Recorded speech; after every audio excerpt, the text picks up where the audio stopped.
really all you need to do is just mimic what they're doing, and everyone follows the exact same recipe. It's a sales funnel that matches up to the customer journey. The sales funnel is such a basic principle that a lot of people struggle with, but once you understand it, it's literally a recipe for success. Welcome to the Master Your Business podcast with me, Deirdre Martin. Today, I have the pleasure of interviewing Youssef Ali. Youssef is a creative director by trade with more than 15 years professional experience in the digital agency industry. With his passion for detail, in 2018, he decided to embark on a new journey as the director of Meraki, manufacturing bespoke hardware pieces which are now available across the UK, EU, and the Americas. Folks, if you've ever seen me online, seen a picture of me in my office, some of the hardware in my office has come from this amazing shop. So in this episode, we cover everything from road mapping the customer journey, why having a digital marketing strategy is key, and how to use paid media to build a brand within your industry. So sit back, relax, and enjoy this information-packed episode.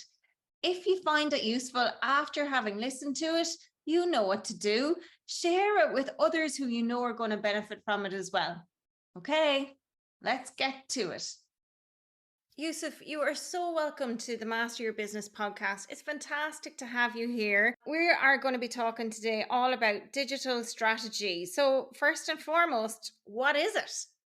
Hi Dee, thanks for having me.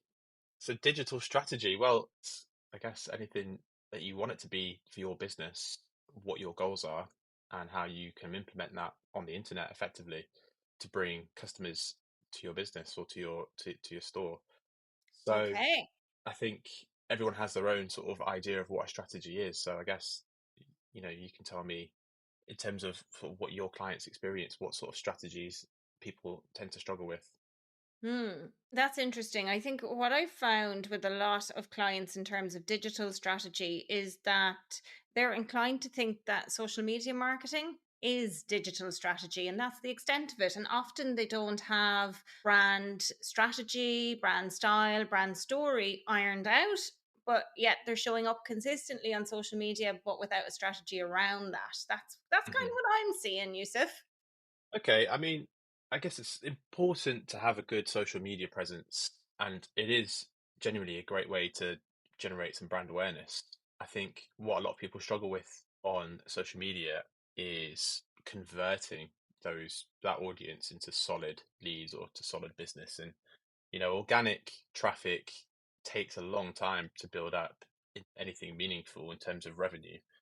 Really, you need to have quite a strong brand presence, and that only comes after at least 6 months to a year of being consistent with your brand messaging, the content that you're putting out, and that really only comes from really doing the work in the first place, especially if you're talking about a service-based business. I spent 15 years in the creative world, working with two different agencies, both in the creative director role, and the amount of work you have to do to put the content out in the first instance is significant. It takes a lot of work, Yeah. and it takes a lot of planning to put the content out. And even then, it was really, the end goal really was to sort of solidify our brand awareness and to really uplift the brand to help our end goal to sell to customers, onboard customers, to bring customers onto PPC campaigns, to digital ad marketing campaigns, so we could pitch them a beautiful website. But really, I guess the customer journey is what's important to think about. I think you have to put yourself in the customer's shoes and sort of what sort of things do you do to vet a business before you sign up for their service. And generally, most people, they'll do a search on the internet, they'll find the website, they'll do a bit of background reading, they might compare or have a couple of other businesses in mind that they're comparing you against. And most certainly, they'll be checking out your socials almost as a social proof, or to see what your brand awareness looks like. It's a little bit like first impressions count. You want your first impression of that first touch point with your brand to be really good, to be really professional, or to sort of really exemplify or personify the characteristics of your brand. So social media is important, but it's not, you can't really rely on it, especially as a startup, to be able to bring you in solid leads. if that answers Mm. your question. Yeah, yeah, it does. And, even some of the people that I engage with, like some of my clients have, they've been in business for 30 years, or even actually, I have one client who's been in business for over 40 years. And in fact, social media, they do show up on social media again without a strategy, and they've tried different digital marketing strategies via their website. So they've looked at search engine optimization, SEO, they've looked at blog posts and different things like that, but yet still, because the story wasn't right and their overall brand, if you like, wasn't cohesive, they were still Hmm. struggling with actually getting leads. So if we were to go back to your point around customer journey and starting everything, let's say it's an established business, they're providing service, but they're like, okay, we're ready to up our game when it comes to digital marketing. Where do we start? What should they do, Yusuf? Well, the first step is to do a bit of self-reflection. I Mm. think you really need to firstly understand within the business what are our goals here and what are we looking to achieve. Ultimately, for any business, that's going to be to increase revenue, increase the bottom line. But what do we need to do to be able to do that? And what can we do before we go into any of these channels and platforms that we can do to improve that? And the first thing I would always say is, well, let's look at our online presence. So basically our website. Is the content on the website up to date? Has it had a design update? And does it reflect the brand and what you're offering? I think the biggest problem that I find, or that I found in my experience working with companies that have been established for a long time, is their websites, they kind of neglected the websites because they're so busy with word of mouth and, just the business that they already have, which is great because, you've got business, you've got clients, but you can't scale that beyond your sort of existing network of customers and your Yes. referrals. And scalability, I think, is the key word here because there's a lot of money on the table that a lot of people don't go after because they either don't have time, they don't have the resources, or they haven't got the flexibility to be able to do that, or the knowledge to be able to do that. And scaling really is the key to sort of being just a small business to being a multi-million pound business. So the first thing to do really is to sort of focus on internally on what resources you have available, and that can be from how much marketing budget can we allocate, or it can be a resource based issue. Who can we allocate to manage this for us? Who can we take out of an existing part of the business, or who can we hire who can focus on this because I don't have the time to do this, or I don't have the knowledge or the skills to be able to do this. So it's really important to understand that. It's really important to get your website up to date. If it's not, it's really important to make sure that your website can convert customers that you'll be sending to the website. If you're going to be spending money on ads, you want to make sure that that traffic isn't wasted because your website isn't clear or up to date. It doesn't have any what we call call to action, so the customer doesn't know what we want them to do effectively when they visit our website. Really, what we want to be doing when we're directing people to our website is showing them clearly what we do and what we want the customer to do next, i.e., call us, fill out a form, send us a message, or buy a product, buy now. Hmm. So once those things are in place, then you're ready for the next step, which is acquisition, customer acquisition. And you talked about SEO, it is really important, SEO, for your organic. SEO is a long game, and you won't see the benefits of SEO probably for 6 months to a year. It's very similar to brand awareness. So if you want to generate some instant traffic, the best way to do that is with paid ads. That's literally like a tap, and you just turn the tap on, and you just get a flood of traffic coming in. It's like filling up a bath. Mm. Uh, but with the paid traffic, again, you need to know your customer, you need to know who your audience is, because a lot of people, again, from my experience, have fallen into a trap of going onto Instagram and boosting a post, or Facebook and boosting a post and putting maybe 50 to £100 behind that post. They don't really get any results from it, and they just abandon the idea of doing it because from their first hand experience, they've not had any results and they're not really sure why. And these are the reasons. These could be some of the reasons as to why the website isn't great. It's not really clear what we're asking the customer to do, or we don't have a clear idea of who our audience is and how to target them, or where their audience are. That makes total sense, Yusuf. And I suppose with the ads, and this is something that I say to clients all the time, is, you know, if you're marketing, if you set up a marketing strategy or campaign and established for quite some time, or even as a new startup, if your organic marketing is not working at all, well, then literally boosting a post or throwing money at it isn't going to make it, like, it's not going to turn the tap on necessarily. Do you agree? Yeah, 100%. And you'll just be leading yourself down a road where you'll just become disillusioned with paid ads, Mm, and you won't trust marketing in general because it mm, hasn't worked for you. So it all comes back to that self-reflection. You need, before you can jump into something, you actually need to take the time to step back and look at everything as a whole. You really need to understand the full cycle of what a customer journey looks like for a mm, customer in your industry. So when I was working as a creative director at the agencies, for us, that would look like a customer. First, there was two types of customers. You had customers who were already well established and already had a business and already had experience dealing with this type of business in the first instance. So they just want to be cut to the chase. And then you have customers who are at the very start of their journey and maybe it's their first time hiring a marketing company. And that's almost like building personas. And personas are really important because realistically, every customer is different. So you need mm, to understand the different types of customers that you have and then what stages they are in their journey. And then what you want to be doing is targeting those different types of customers at each stage of that journey. And that's what we call a funnel. So we're mm, matching the sales funnel with the customer journey. And if you really want to simplify it in basic terms, as a really crude example is you'll have a customer who, and you can relate this to your own searching habits for when you're looking for things as well. You'll see something online and you'll think, oh, that looks interesting. And that's the very start of the customer journey. You don't really need it. Let's say maybe it's an air fryer. Everyone knows about air fryers. I've just recently bought an air fryer. So this is my personal reflection on this.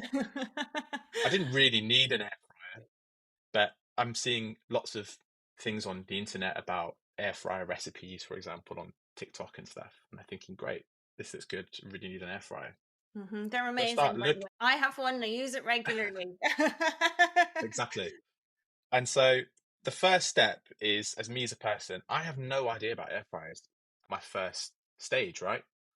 So how am I finding it? What am I looking for? So the first thing you do is you go to Google, don't you? And you look for the best air fryer available or different types of air fryers or what are air fryers.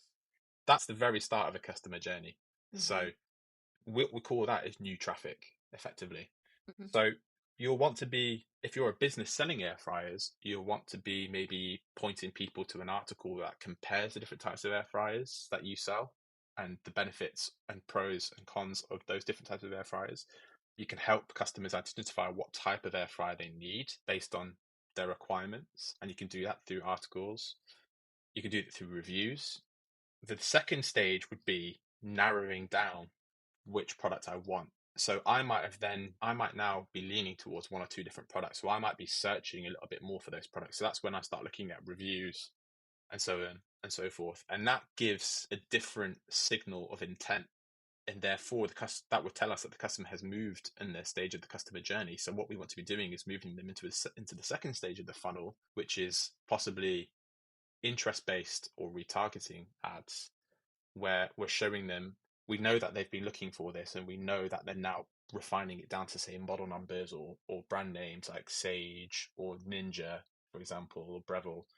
So we might want to be showing them maybe a little bit more product or price based information, such as, 10% off new customers, for example, Hmm. on all Sage air fryers or whatever. Then the final stage would be price comparison because we all try and get the best price possible. So we might be looking on Amazon, we might be looking Currys or different electric retailer websites or stores looking for the best price and trying to narrow that down.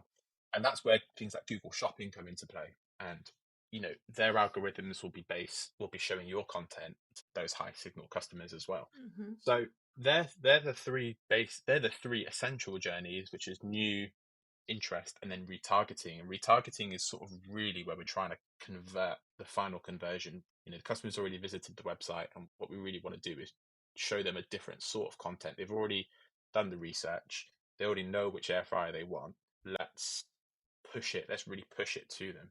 And you can apply that same customer journey to a service based industry because it's no different. If a customer's looking for an interior designer, the journey will probably be very similar in a sense where a customer has decided that they want to renovate a room in their house. So now they're looking maybe how to pick the right interior designer or what to look for in an interior designer or some sort of a directory for interior designers. And once you know that the customer is looking for that, you can start maybe showing off some of your work, as in, here are 6 different projects that we did and some customer testimonials. And then the final stage would be sign up for a free consultation. And that's what you want your converting to be. That's what you want your retargeting to be. Maybe the customers come and seen your website and seen your different projects that you've shown, been involved in and done on your portfolio. And then the final stage would be retargeting them on social media. And that's all done through clever technology like pixels and stuff like that. So I'm assuming that your website already has all of this set up. And if it does, it's really easy to create those 3 separate campaigns or ad structure. We call it ad structure, best practice, that mimics the funnel and be testing those different types of creative. Fantastic. And Yusuf, just for simplicity's sake, Facebook or Meta now, it's Meta Pixels. When you set up an account with them, they'll give you a code that you can then plug into your website, which basically tracks who, where, and more information about the people visiting your site. And so then when you go to run an ad, if the right people have been landing on your site in the first instance, it's going to have more information around them. Is that a Yeah. simplistic way of explaining what that is? Yeah, basically, effectively, it's a piece of code that tracks users effectively, Mm. and the pixel will know if a customer's already visited your website. I look at those amazing pair of shoes on a website and then I go on to Instagram or Facebook, that exact pair of shoes is going to show up from that website I was looking at, right? Exactly. And what I would always recommend people to do is when they recognize what's happening to them, when they recognize they're being targeted and targeting with different types of messages based on their intent, screenshot the ad and just file it somewhere in your photos in an album and, analyze the type of creative, the language that's used, the offer that's on offer, maybe look at the landing page that you're on. It's really easy to do. We're being blasted with ads all day, every day on social media and on the internet. So you've got hundreds of great examples already of how brands are already killing it. So really all you need to do is just mimic what they're doing, and everyone follows the exact same recipe for success. It's a sales funnel that matches up to the customer journey. I love Sales the sales funnel is such a basic principle that a lot of people struggle with to start with, but once you understand it, it's literally a recipe for success. And so what if you're struggling to grasp what it is and how you can implement it within your own business, start by screenshotting your own experiences with being shown ads and sit back and sort of analyze them and think, how can I swap the content out almost with my own content, and how can I implement that? And so, but I mean, it all comes back to the very start though, with making sure that you're set up for success in the first place, and your website is ready to start working for you. And if you don't have pixels set up on your website, then and you're boosting posts, you're wasting money. You're literally just pouring money down the drain.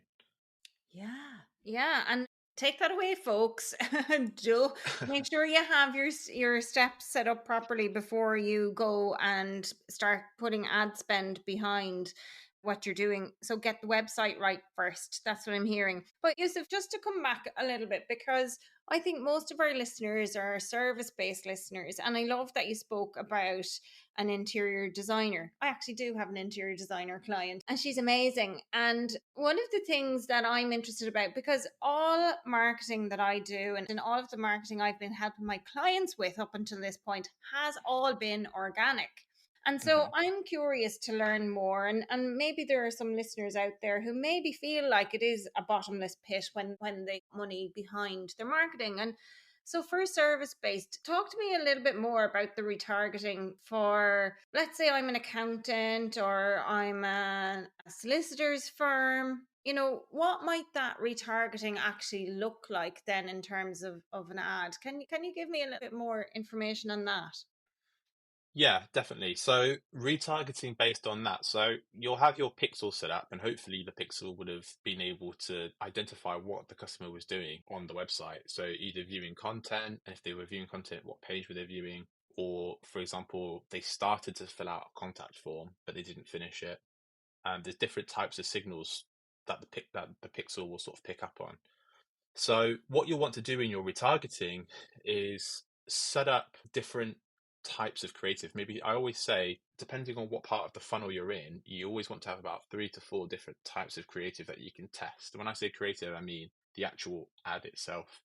So for an interior designer or an accountant, if someone has visited your website and maybe visited the contact page or the pricing page, that would signal that that customer has quite a high intent because they're basically in the final stages or the fine stages. They want to either find out some very precise information from you or get in touch with you that they couldn't find on the website or by contacting you, or are looking at your pricing to compare your pricing maybe against another service provider. So what you'll want to do in your retargeting stage is have an ad that will say, that will help sort of push that customer over the edge and say with a really compelling offer. And that could be a free discovery call that you normally charge for example, and you can visualize that offer with an ad, and you can do something really simply in Canva. I always suggest Canva because it's a really easy tool to use to create graphics. And it could be something as simple as free, no obligation discovery call for the first 30 customers. And then you can display what the normal price is for that, what you normally charge for that. And if they've seen a different price on your website and they know that price is, that's a really compelling offer, they're going to sign up. They're going to put their information in and book a call with you. And that's a lead. That's a retargeting lead that you've then converted. I will say 2 things that are important to note on that, which is for service-based ads or leads, attribution is really, really important. So what So is you can, attribution, Yusuf? What do you mean by that? well, attribution is how do you attribute where that customer came from, which ad they came from. So Hmm. you can track the performance of that ad, because otherwise, how do you know which ad to scale? So when I mentioned that you have 3 to 4 different creatives or ads, you do that because you want to test the best performing one. So you want to know how to attribute those sales or that lead, should I say, to which ad it came from. So you know that you can put more budget behind that ad because it's working. Yes. And a lot of service based industries struggle with this because it's not like, for example, with product based, it's really easy to attribute an ad to a sale because it's the customer's checked out and it's all digital. So you can literally track that order ID to which ad it came from. But with leads, it's a little bit more complicated to set up, and that's why attribution is really important. So there's different ways you can track it. You can do something really simply, as such as having a tick box or a drop down menu on your contact form to say, where did you hear about us from? Mm-hmm. And that can be Pinterest, Google, Instagram, Facebook, for example. That's a really basic way of attributing, but it still doesn't tell us which specific ad it came from. So attribution is really important, and the software that you can sign up for that will help you with attribution. But the easiest way to do it is through something called UTM campaigns or UTM meanings, which is it stands for Urchin Tracking Module, and it's basically a snippet of text added to the end of a URL where website traffic comes from. So I would suggest using UTMs with your URLs. So if your website is www.interiordesigner.com, what you want to do is make sure that each individual ad has its own UTM, and you Mm-hmm. can call it whatever you want. It can be, you know, ad one retargeting. As long as you can associate the ad to the URL, then you can go through and look at your performance within Meta or whichever platform you're using and see where that lead came from through your analytics. So that's really, really important because otherwise you're shooting blind. So, Yeah. in my industry, attribution is absolutely huge and it'd be really difficult for me to be able to scale without understanding what are my performing ads and what are my underperforming ads. I need to know scientifically which ads are failing and which ads are performing in order to give more budget, allocate more budget to that ad and reduce the budget from that ad, for example, or which markets are working well for us or which markets aren't working well for us, or what do we need to improve? Which creative is performing well, which isn't. And so attribution is really important as a whole. Yeah, that makes sense. And that's something I've been doing myself. And I was recently speaking to somebody else about the exact same thing. And that was actually the first time I'd heard about UTMs. But what I've been doing was because, and again, a lot of my clients, they are service based and they use booking systems on their website. And sometimes Yeah, they have calls to action on social media. So, like Calendly, for example. So, what I have been suggesting that clients do is that if they, let's say you, Yusuf, you're going to speak at a keynote event and you share a link at the end of it that, and it's Calendly because you want people to book a call with you, that you create a specific event type just for that, because yeah, that is a way for you to check the attribution. So it's just, you're not having to use a separate software. You just use the same Calendly thing that you use all the time to be able to do that. As I yeah. say, I recently just learned about UTMs and I could have been doing that all, all along. But it's probably when you have Calendly or you're using a booking system like that, it's probably more cost effective to just continue to use Calendly. Map out when you're setting up the events exactly what it's for or where you're sharing this Yeah, particular link as your way to monitor attribution. I love that. And I yeah, love as well, Yusuf, that you referred people back to Canva. And if anybody doesn't have Canva, or if you're using the free Canva subscription, I'm going to share a link in the show notes as well for the Canva Pro, because I kid you not, it is so easy to use. You can, they now have it where you can create documents and presentations and everything, and it really does help give the graphics that next level touch. Would you agree, Yusuf? yeah, 100%. I think there's never been a better time or a lower barrier of entry to be able to do your own creative and start up a website. You can literally build a landing page on Wix and create graphics in Canva and launch your ads in the same day. Literally, you can do it within an hour to 2 hours. Okay. So the bar it's bit, there really isn't really an excuse for the execution side of things. You can do it at such a low cost. I think the biggest stumbling block or the biggest barrier to people actually starting things is the uncertainty of how do I do it. Yeah, yeah, I still feel that, I have to admit. And so if we were to come back and look then, we talked about the different steps. So step one you mentioned was the resources, so the money, people, and the time. And then making sure your website is up to date with the correct calls to action, that people can see what you do, how it will benefit them, and what it is that you want them to do next.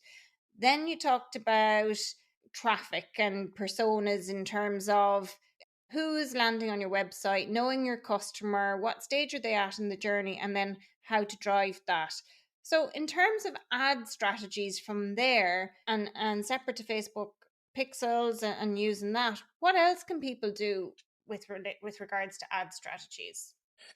So I would say a budget for your ads and make sure that you don't need the money from that budget for anything else, because the biggest mistake people make is they'll start an ad and then they'll adjust the ad because they feel like on a day-to-day basis, because it's either spending too much or not spending enough or whatever.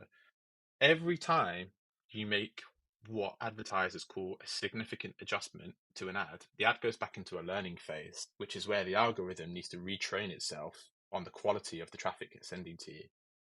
And so once you commit to an ad budget, you pretty much can only increase or decrease it by about 10% every 4 days without forcing the ad to go back into learning.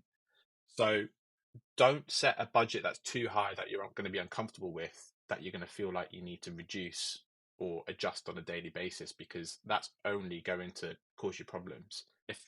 I would suggest, once you have your ad budget set and you want your ads to only be serving at a specific time of the day, is to schedule the ads to start on a certain time or a certain day rather than turning them off on those days or that Mhm. time, for example.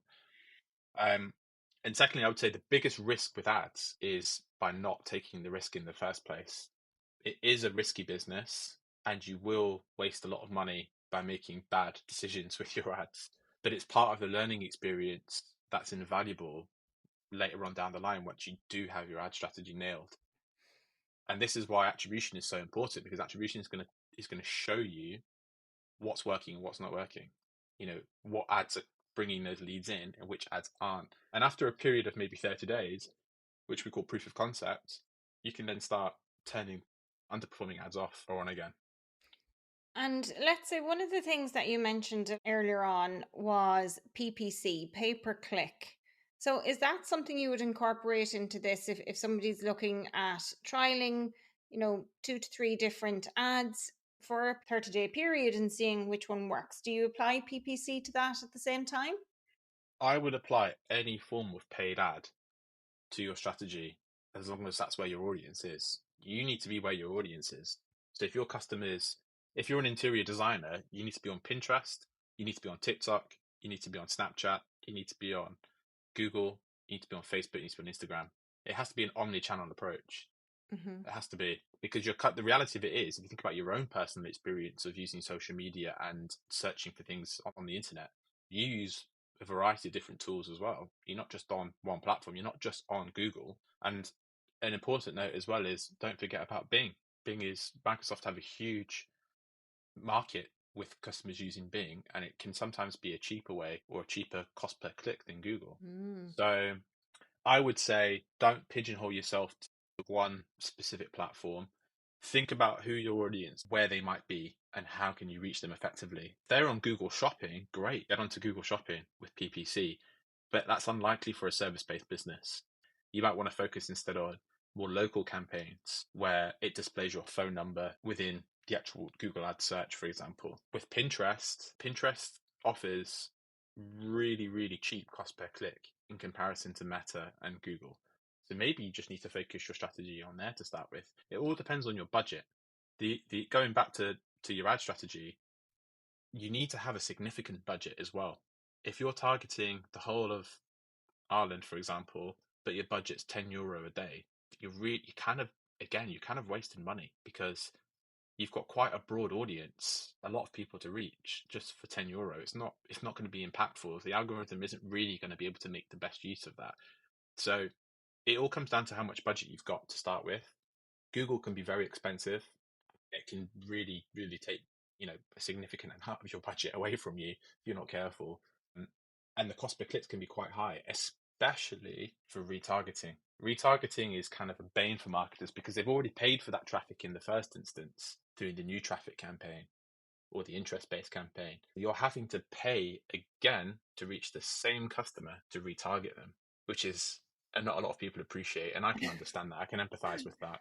And you need to have enough profit margin in your service or gross margin in your service to be able to afford to do that because it's an expensive activity and the cost of acquisition is going up and up and up all the time, especially with the new privacy updates being rolled out. Last year, it was iOS 14, which killed a lot of people's ads because of the Safari browser tracking issues. So it's if you want to keep it simple, I would say ring fence a budget that you're not going to worry about. Make sure it's a significant budget that you can commit to. And let's say, for example, if it's €100, I would say split that and make sure each campaign has at least €40, let's say, or €35 per day minimum. I would actually say €50 would probably be the ideal amount per day. And that's the biggest mistake I see a lot of people make, or with their ads, especially when I was working within the creative industry. There was people running ads, but they weren't really committing to a significant budget, and it can be painful to start with because the algorithm's learning and it's not using that budget as efficiently as it could be. But you need to give it time. You can't give in to fear and turn it off or make adjustments because you're just putting yourself back to the beginning with the algorithm. It's going back into its learning phase. And this is what I'm saying about committing to that budget and then just being hands off and letting it run and going back after maybe a week to 2 weeks to analyzing the results and making changes based off of that, not daily. Managing your ads daily is great from a technical optimization point of view, but from an overall campaign strategy point of view, it's the worst thing you can do. That makes sense now that you've explained it, but I did not know that before. So thank you for sharing. Okay, and so I suppose just in conclusion for myself, what I'm hearing here, and based on the question I asked earlier, was about the organic marketing strategy. And yes, that's a long game. It helps with brand awareness. And I guess that helps very much with building authority, expertise, and trust in terms of your audience as well, if you're sharing and showing up sharing consistently valuable information. But I'm also hearing that a digital ad strategy is invaluable. And the biggest risk, as you say, is not taking the risk in the first place. But what I'm surmising is that a blend of both is really the ideal way to go. Yeah, 100%. 100%.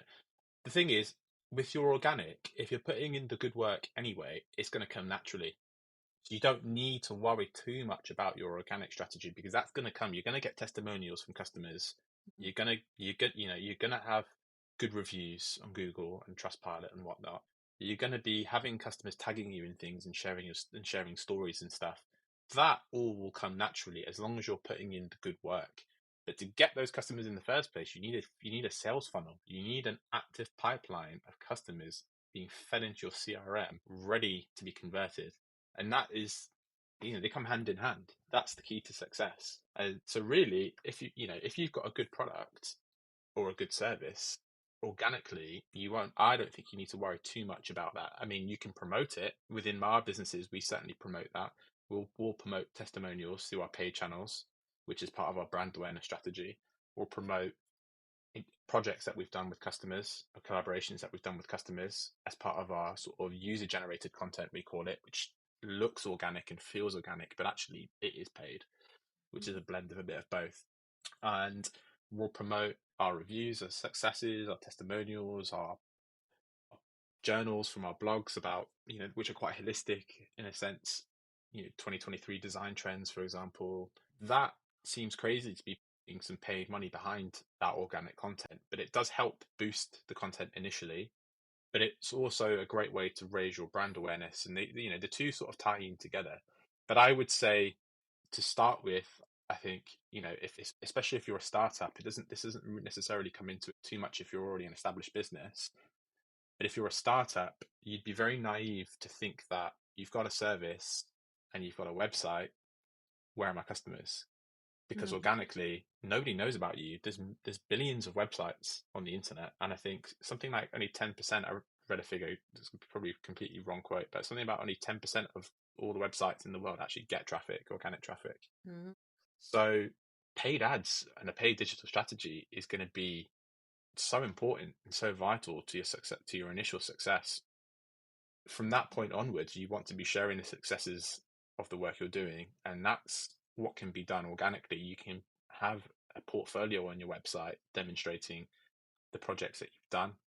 And yes, there's an element of SEO in there, by putting some of the keywords in there, by linking other links to your website within there. For example, services, pricing, contact page within the portfolio, for example. But really, that should come organically, as in the name, organic traffic. Google will start to index your website. They'll start to pick up on the customers that are visiting your website. They'll start to pick up on the conversions, i.e., people filling out a contact form and clicking send. And they'll start showing your website as a relevant search result to customers who are looking for those things over time. But you need to be active to start with. And you can't be active if you've got no customers. So it's a catch-22. You have to have that digital strategy. You need to have that the paid element of that in there from the start. If you're an existing business, the easiest way to do it is to dip into all that previous work that you've done and all the previous customers that you've got, and maybe come up with some content that you can put into your website or put into your socials and show off that work and show what you've been doing. And you maybe don't necessarily need to worry too much about the paid side of it, but maybe you need to do a bit more work on your organic, and that's by contacting previous customers or contacting customers and asking them for testimonials, putting up a portfolio of your work, showing the different types of work that you can do, making it very clear what your product offering is or what your service offering is. And then once that's all nailed down, you can start to use your paid media to start to amplify that. And that will snowball into a brand, a brand awareness. You'll start to develop a really significant brand within your industry by doing that if you're an existing business. And I know a lot of businesses that are established, particularly in the manufacturing business, where their their websites are absolutely rubbish. But there's a bit of a meme, I guess, or a saying within the tech industry about those sort of websites where people say if you come across a website that's been around for 40 years and their website looks absolutely trash, they're probably making millions. Yes, So possibly. so it's not necessarily a bad thing, but and and this is all about stepping outside of your comfort zone of your repeat business. It all really depends on what your end goals are. I mean, if you want to sort of scale up and take a really big slice of the market share, then yeah, you're gonna have to step out of that and sort of show off your business and sort of try and use it as a networking opportunity or a platform to reach more people and to really sort of raise awareness about your products and your brand. So, in terms of the digital strategy, organic and paid, both incredibly important, both intertwined, and both can't exist without each other in the modern day world, I think. Oh, I love that. That's almost poetic, Yusuf. Oh, I love it. Okay, Yusuf, that was so useful. I think that's a really good insight into people who are considering paid ads or who have been using paid ads but maybe not been too successful with them. So thank you for sharing that. In terms of what you have going on in your business or what you have coming up, where can people find you or what do they need to know about you? Um, well, I'm quite a reserved person, so I don't really have a big personal brand per se. It's something that I'm working on because I do have a lot of people that contact me asking for help, and I'm more than happy to offer it. So I will have my own personal sort of consultancy or e-commerce consultancy, which is what my speciality is now, where people will sort of be able to just book some time with me just to sort of talk through their issues, and I can provide a bit of guidance and help with where they need to, where to be looking and where they need to focus. And that will be y-commerce.co.